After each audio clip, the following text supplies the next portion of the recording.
Bom dia, graça e paz, que a ordenação espiritual e o mover angelical seja a seu favor nessa manhã, para a glória de Deus.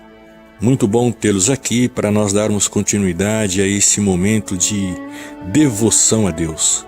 Recomendo a você, queridos, que ao ouvir o áudio, com certeza, se possível for, transmita também, compartilhe também com seus contatos, com seus amigos, com a sua parentela, para que todos possam desfrutar da mesma bênção que você está sendo participante nessa manhã. Eu creio que você assim o fará e o nome do Senhor será literalmente engrandecido.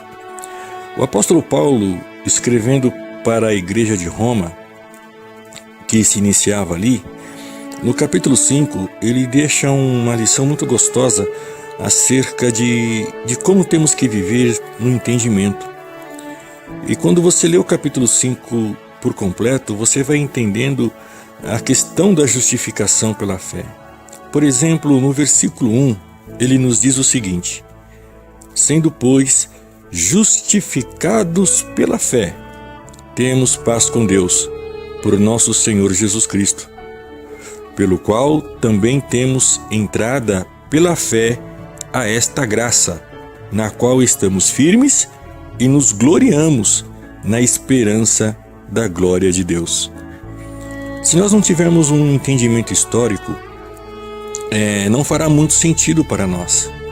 Mas eu quero traduzir para você o seguinte: imagine Roma, ali no início do século, quando Nero e a sua alta cúpula intitulavam-se deuses e eram tidos como divindades e tinham que ser adoradas. Fora isso, ainda existia o culto da idolatria, existia o culto da sensualidade e existia o culto da orgia. Então, era algo muito difícil para Paulo, se não fosse pelo mover do Espírito Santo, trazer uma renovação no entendimento daquelas pessoas de Roma. Porém, quando as pessoas iam se convertendo, tendo a noção de quem era Jesus nas suas vidas, eles entravam em conflitos pelas obras que já haviam praticado. Portanto, Paulo chega de uma forma muito sábia e os orienta: ei, queridos, se você é justificado pela fé, descanse, tenha paz em Deus, por causa de Jesus Cristo, que também nos outorgou o direito pela graça e por esta fé, a qual estamos firmes e nos gloriando na esperança dessa glória dada por Deus. É claro que a nossa realidade hoje não está tão diferente. O mundo está caído, depravado, destruído, e as famílias são vítimas quando estão totalmente fora da visão de Deus. Mas essas mesmas pessoas que viviam presas pelos seus passados e pelas suas obras mortas, também recebem um consolo dado por Paulo. Lá no versículo 19 a seguir diz o seguinte: porque, como pela desobediência de um só homem, no caso Adão, muitos foram feitos pecadores, assim pela obediência de um só, Jesus, muitos serão feitos justos. Veio, porém, a lei para que a ofensa abundasse, mas onde o pecado abundou, superabundou a graça, para que, assim como o pecado reinou na morte, também a graça reinasse pela justiça, para a vida eterna, por Jesus Cristo nosso Senhor. Abba, Pai.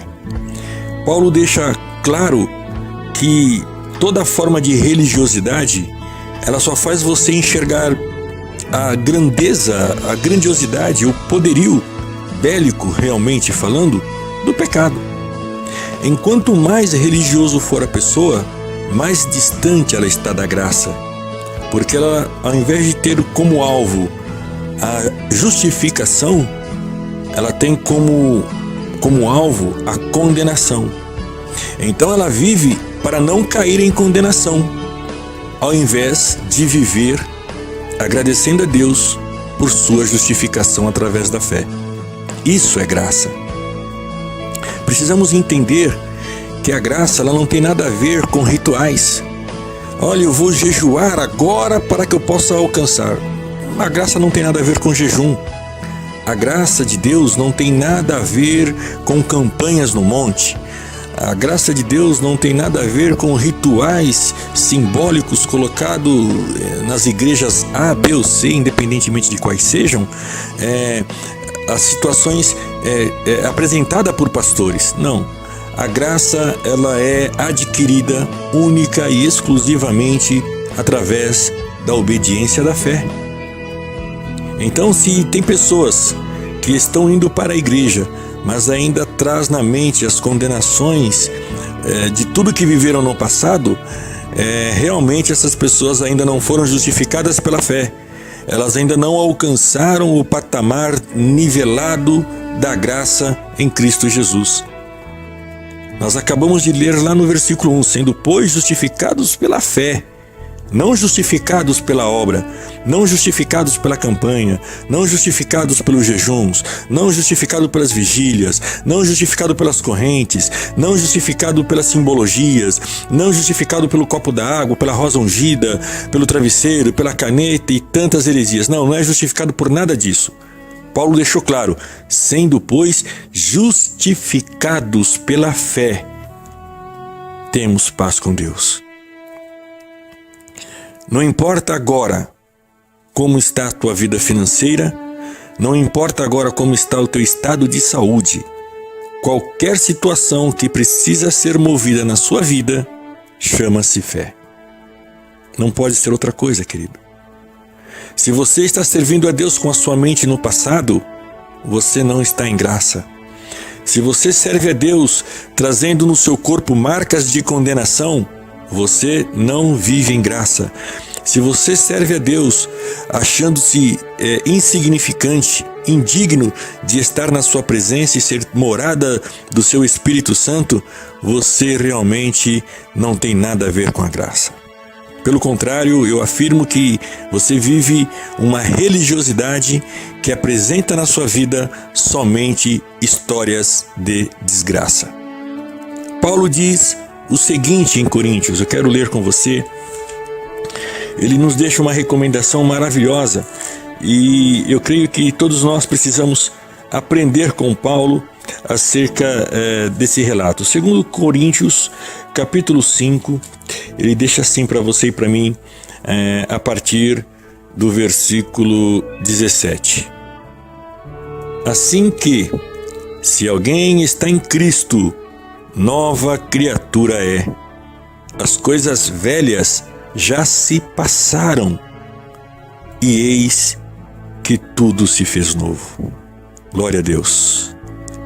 Saia desse mar de condenação, saia deste lamaçal de derrotas, saia desse lodo, desse charco do passado que não te permite alcançar as promessas que estão no seu futuro. Você vive em graça, você está alcançado, você é liberto pelo poder da graça. E quem anda em graça, anda em novidade de vida.